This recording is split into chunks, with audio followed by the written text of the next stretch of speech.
Jubilito TV Official. Okay, so yun. Inyo sa mga kabagis, Jubilito TV Official po, at eto na naman po muli ang isang edisyon ng ating reaction video, mga kalingap at kabagis, no? Pero bago po lahat, syempre po, shoutout po muna natin si Kuya Val Santos Matubang at Eda Vlogs Kalingap Rab, Techram Community, Techram Supporters, ayan po kay Sir Techram, mega love shoutout po. At sa mga kasama ko pong reactor sa Kalingap, ang Team Bios, Team Karepa, ayan po. Team Watchers, mega love shoutout po sa inyong lahat. Ayan. Sa lahat na rin po ng reactors ng Techram, ayan po, mega love shoutout po sa inyong lahat. Eto na mga kalingap, mga ka-Techram natin for today's reaction video. Ma-reaction na ako dito sa bagong live, no? Bagong live streaming ni Brother Jose na kung saan ay ito'y bumabanat na naman, no? Kay Archie Hilario and at the same time kay Sir July Paunil, no? At tingnan natin kung meron tayong maisasagot dito sa rebuttal ni BJ patungkol dito sa mga nagre-react din sa kanya ba. Hindi naman po pwedeng si brother lang ang sasagot, di ba? Kapag may katwiran ay sumagot, di ba? Ganun na lang po ang labanan ngayon between Brother Jose at sa mga kasamahan ko pong nagre-react din sa kanya. So, tingnan natin. Panoorin po natin. Huwag na po natin patagalin to. Mga kalingap, mga ka-Techram natin. Let's J! Medyo magsisegue lang tayo ng kunting reaction video. Hindi ito masyadong connected kay Dave, pero related pa. Hindi daw masyadong connected kay Dave, pero related pa rin, no? So, alam naman natin na isa o dalawang beses lang si Sir Archie Hilario na nagkomento, no? Nagkomento lang regarding doon sa kay Dave. Pero pilit niyang ikino-connect talaga kay Dave ang lahat ng kanyang topic, no? Yun lang po yung doon. Yun lang po yung katotohanan doon, mga ka-Techram natin. No? Wala nang iba. So, pagpatuloy natin. Kasi si Archie Hilario ay na-insulto yata po, sabi niya. Okay, na-insulto daw po si Sir Archie Hilario. Pambihira. To give you a brief context regarding dito sa usapin kay Sir Archie Hilario tsaka kay brother, nitong nakaraan ay may video upload. May video upload po si Sir Archie Hilario at meron po siyang sinasabi doon na kung saan ay parang, di ba, na-insulto po, no? Na-insulto siya dito sa mga pinagsasabi ni brother, lalong-lalo na doon sa estilo ng pagsasalita, no, ni Sir Archie Hilario sa kanyang mga reaction videos or pagbibigay ng point of view regarding nga po dito kay brother. At parang pinapalabas niya na ang isang Archie Hilario ay nasaktan daw, no, sa mga pinagsasabi ni Brother Jose. Pambihira. Isang Archie Hilario, isang batikang broadcaster, masasaktan sa mga pinagsasabi mo? Alam mo, BJ, si Sir Archie ay professional yan. Di ba? Hindi naman katulad mo na, di ba, hindi professional. Yung style ng pagbanat mo, tsaka yung style ng pagbanat ni Sir Archie Hilario ay malayong-malayo. Di ba? Sabi nga nila, milya-milya ang diferensya. Di ba? Kumbaga, Sir Archie Hilario tackle everything in a professional manner. Unlike Brother Jose, ay, di ba, kayo na po ang sumagot. Professional bang maituturing ang style ng pagsagot ni Brother Jose sa kanyang mga live streaming patungkol sa mga issue? Di ba? Comparison pa lang, di ba? Comparison pa lang.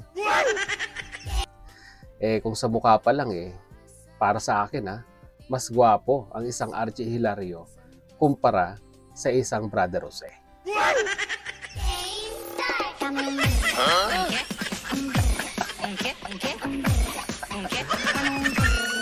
Okay, sige, magpatuloy natin. Na-insulto po sa reaction natin sa kanya. Yun naman pala, Archie Hilario Hindi ka naman pala sanay na nai-insulto tapos sumausaw ka sa issue ni Dave. Oh. Hindi na insulto ang isang Archie Hilario, 'di ba? Kumbaga, kanya 'yon opinion niya 'yon, no? Opinion niya 'yon doon sa tawag nito, doon sa estilo, no? Doon sa estilo na ginagawa niya pag siya ay nagko-komentaryo. Kumbaga parang nagpapasalamat pa nga siya, di ba? I-challenge mo siya, no? To make a better approach, no? Pag siya ay nagre-reaction, di ba? Hindi siya na-offend. Bagkus pinasalamatan ka pa nga eh, di ba? Pinasalamatan ka pa nga dahil sa ginawa mong sabihin na natin pagsisita or napuna mo yung estilo niya, accepted as a challenge. Sabi nga po ni Sir Archie, 'di ba? At wag mo isipin, 'di ba? Wag mo isipin na ang isang Archie Hilario ay mao-offend sa isang katulad mo, brother.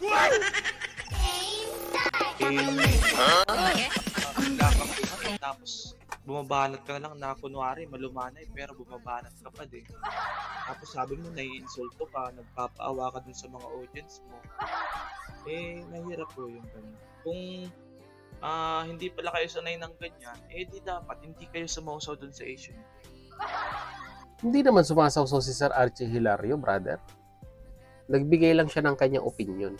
Yun yung mga bagay na hindi ko alam kung naiintindihan mo or ayaw mo lang intindihin.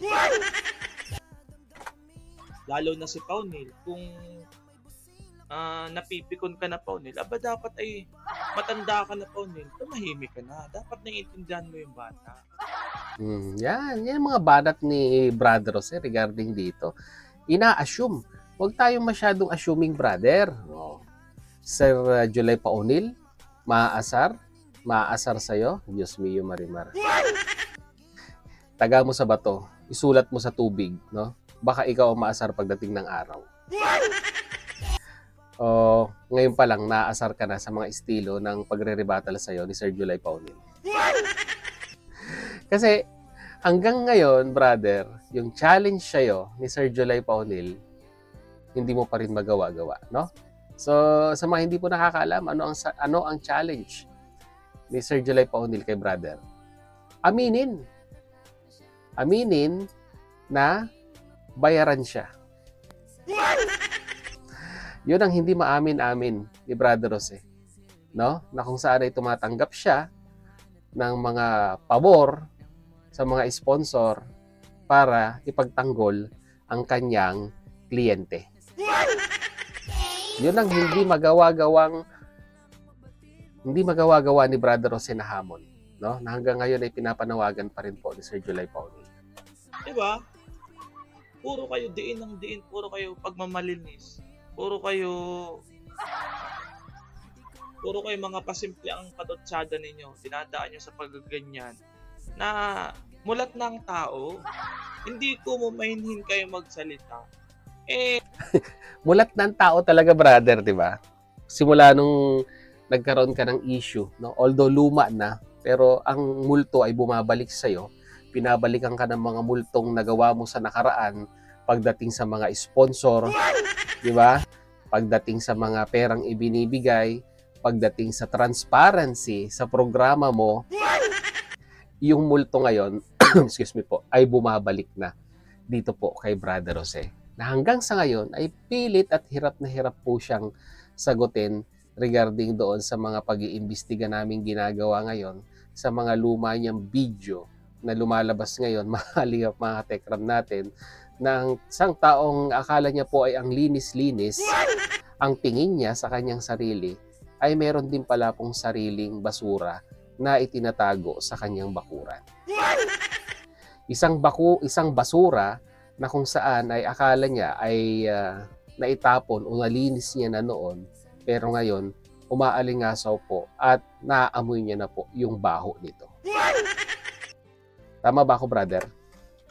Tama lahat ng sinasabi nyo. Ayun, tama daw po lahat ng sinasabi ko, pambihira. Hindi yun gano'n. Netcam daw, hello, video, thumbs up. Guys, sa sitaw, hello po, God bless. Biyanalaluan, assignment. Oy, assignment nga, tama yung dinig ko.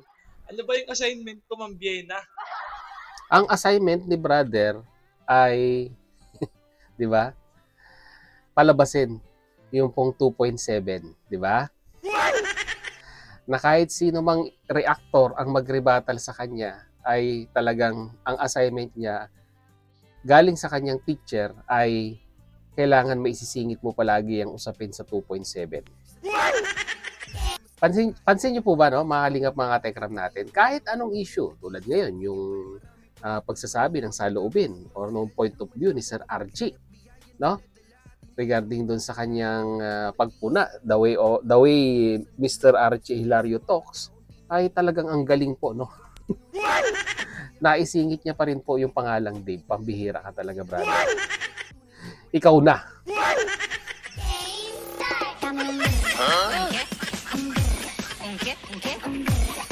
Oh, ongke daw, ongke. Sige, balik tayo, brother. Meron na po ako nakausap dun sa Opo, nagbigay na rin po ako ng information kay Ma'am Melanie. Nagtawag na po ako kay Ma'am Melanie. Opo, maganda ay tawag doon. Kinukulit ako nitong dalawa eh. Dapat daw ay samahan ko po mga kapambira si Dave.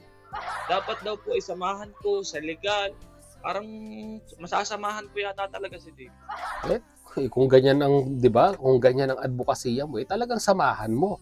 Hindi yung puro ngak-ngak at saka daldal ka lang dito sa social media. Oh. Tapos sasabihin mo merong naka-assign diyan. Ikaw na yung tumatayong abogado, ikaw na yung tumatayong spokesperson dito sa social media. Malamang sa malamang ay samahan mo, 'di ba? Hanggang sa dulo kung saan makarating yung kliyente mo. So, 'yun mga kalingap, mga katekram natin, no. Kon pa lang po ito, simula pa lang ng ating reaksyon ngayong araw na ito, or mga susundan pa natin ito, mga kalingap at kabagis. Pero as of now, ito muna yung pagpuna niya kay Sir Archie Hilario, na kung saan ay masyado yatang pilinggero itong si brother. Na feeling niya ay na-open daw po itong si Archie Hilario doon sa kanyang mga sinasabi, no? Asa ka pa, brother. Di ba? At yung panawagan niya rin kay July Paunil na, di ba, tumigil na daw. Nako. Lalong sinasabihang binubusalan ng isang July Paunil ay hindi po titigil yan. Hanggat doon lang po tayo sa katotohanan, mga kalingap, mga katekram natin, ay tuloy-tuloy po itong ginagawa nating pagkalampag, di ba? At paggising. Malay natin maumpog itong si Brother Jose. Balang araw ay maintindihan yung mga sinasabi natin patungkol sa kanya. So, yun mga kalingap, mga katekram natin, yun lamang po muna sa ngayon. At mag-comment na lang po kayo sa ating comment section kung ano naman po yung masasabi, opinion, reaction. Yan.